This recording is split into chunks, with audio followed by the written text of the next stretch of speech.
दोस्तों Donald Trump ने last ultimatum दे दिया है, आखिरी तारीख भी बता दी है। अगर आने वाले 10 दिनों के अंदर ईरान अमेरिका से डील नहीं करता है तो अमेरिका ऐसी एयर स्ट्राइक करेगा ईरान के ऊपर कि कभी ऐसा ईरान ने सोचा भी नहीं होगा, ऐसी जंग देखी भी नहीं होगी।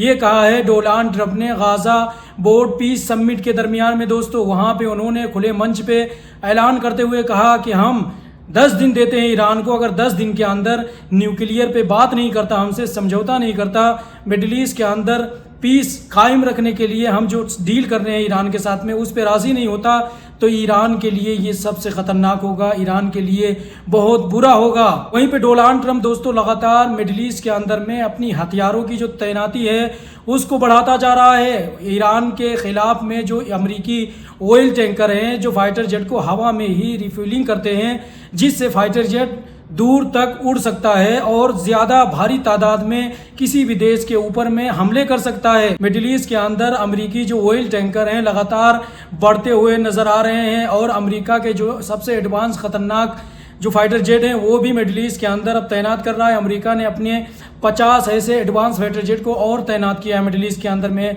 जॉर्डन का बेस हो, चाहे अलउदैद बेस हो, चाहे ओमान हो, दुबई हो, सऊदी अरब हो, हर जगह पे अमेरिका लगातार अपने एडवांस एयरक्राफ्ट कैरियर और एडवांस फाइटर जेट को तैनात कर रहा है। एडवांस फाइटर जेट में बात करें दोस्तों, जो 50 फाइटर जेट अमेरिका ने अभी फिलहाल में तैनात किया है मिडिल ईस्ट के अंदर में ईरान के खिलाफ में हवाई ताकत को बढ़ाने के लिए दोस्तों, उसमें सबसे घातक फाइटर जेट जो कि माना जा रहा है F-22 रैप्टर, ये सबसे घातक फाइटर जेट है। पिछली बार भी जब ईरान की न्यूक्लियर साइट पे अमेरिका ने हमला किया था B-2 बॉम्बर का इस्तेमाल करके, उसमें जब अमेरिका ने अपने F-22 रैप्टर को जब तैनात किया था उसी वक्त में ईरान के ऊपर हमला किया गया था अमेरिका के द्वारा।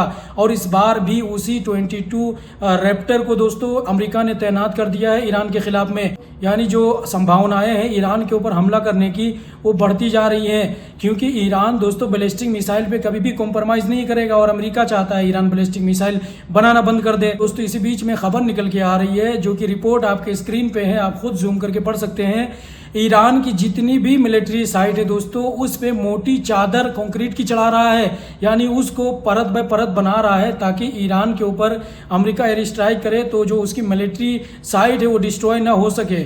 काफ़ी तस्वीरें जो सैटेलाइट से ली गई हैं दोस्तों वो आपके सामने आप देख सकते हैं। यानी ईरान भी पूरी तैयारी में इस वक्त में लगा हुआ है, जहां पे एक तरफ डोनाल्ड ट्रंप लगातार ईरान के खिलाफ में मिडिल ईस्ट के अंदर में भर भर के हथियारों की तैनाती बढ़ा रहा है, ऑयल टैंकर तैनात कर रहा है। जितने भी मिडिल ईस्ट के अंदर में अमेरिकी एयरबेस हैं हर जगह पे उसने अपने सबसे एडवांस फाइटर जेटों को तैनात कर दिया है। जो एक्सपर्ट हैं उनके मुताबिक ऐसी तैनाती 2003 इराक के खिलाफ जब अमेरिका ने इराक में हमला किया था उस टाइम पे भी इतनी ज़्यादा हथियारों की तैनाती नहीं की गई थी जितनी तैनाती ईरान के खिलाफ में अमेरिका ने इस वक्त में करके रखा है। ईरान भी पीछे नहीं है दोस्तों, ईरान भी लगातार अपनी बैलिस्टिक मिसाइलों का नई बैलिस्टिक जो मिसाइलें हैं ईरान की, खुर्रम शहर और जो मैंने आपको पिछली वीडियो में बताया हज कासिम मिसाइल जो सबसे खतरनाक मिसाइल मानी जा रही है, इन सारी मिसाइलों का जो है परीक्षण कर रहा है ईरान। अभी नोटम जारी करके वो अपनी बैलिस्टिक मिसाइल का नई बैलिस्टिक मिसाइल का परीक्षण कर रहा है। वहीं पे दोस्तों एक बार फिर से डोनाल्ड ट्रंप भारत को बेइज्जत करते हुए नजर आए।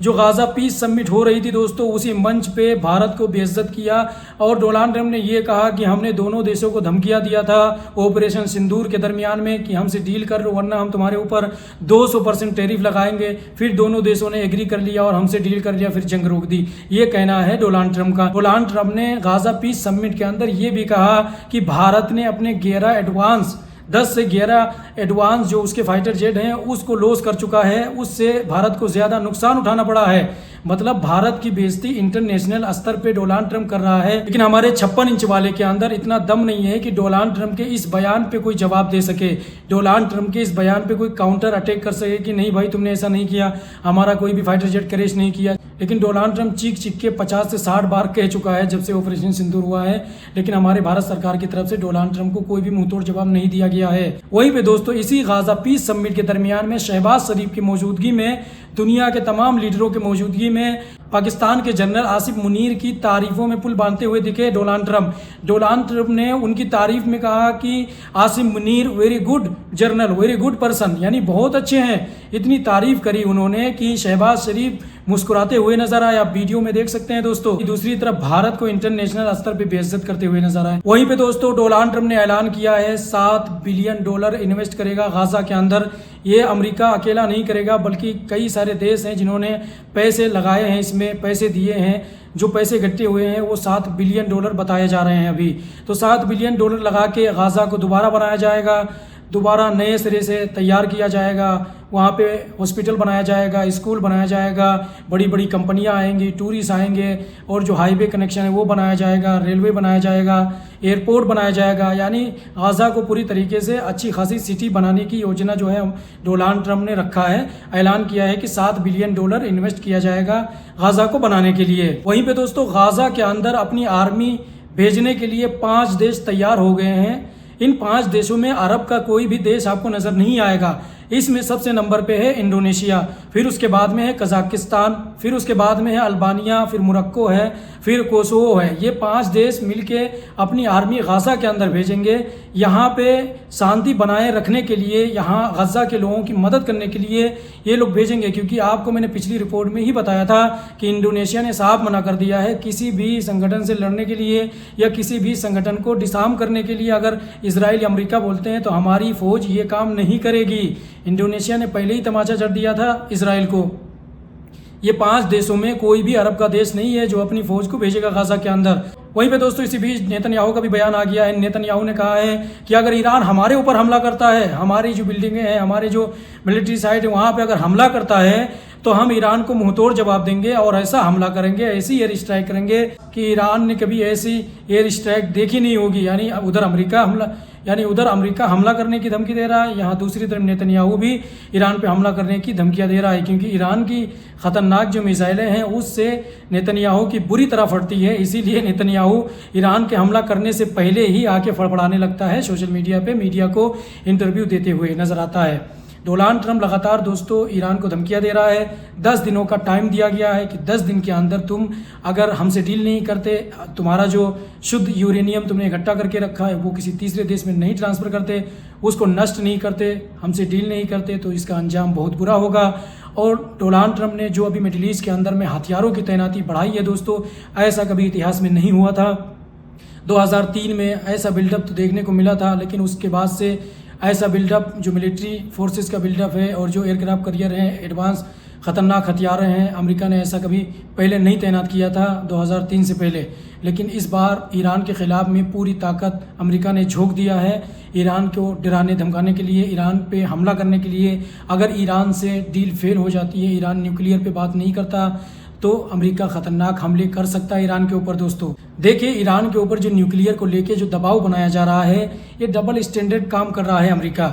अगर ईरान के न्यूक्लियर हथियार से मिडिल ईस्ट के अंदर में दहशतगर्दी फैल सकती है, मिडिल ईस्ट के अंदर ख़तरा पैदा हो सकता है, तो फिर इजराइल ने जो अपने 90 से 95 न्यूक्लियर हथियार बना के रखे हैं उस पर अमेरिका क्यों नहीं रोक लगाता?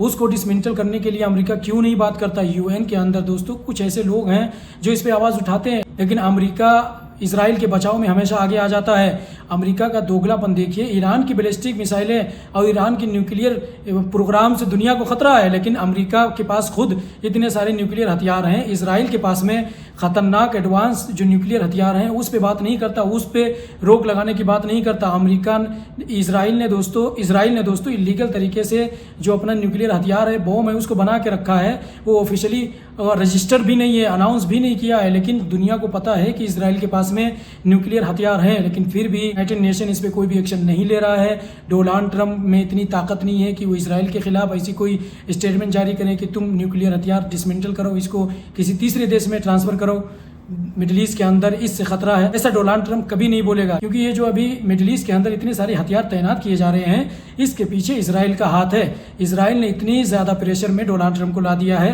पता नहीं कौन सी ऐसी फाइल है डोनाल्ड ट्रंप की नेतन्याहू के पास में, पता नहीं कौन सी ऐसी वीडियो है एप्स्टीन फाइल की कि डोनाल्ड ट्रंप इतना डरा हुआ है, कहीं वो वायरल हो गई, कहीं वो पब्लिश कर दी गई तो पूरा फजीहत हो जाएगा डोनाल्ड ट्रंप का। इसकी वजह से डोनाल्ड ट्रंप अब ईरान के ऊपर हमले करने की जो है बातें कर रहा है, लगातार हथियारों की तैनाती भी बढ़ा रहा है।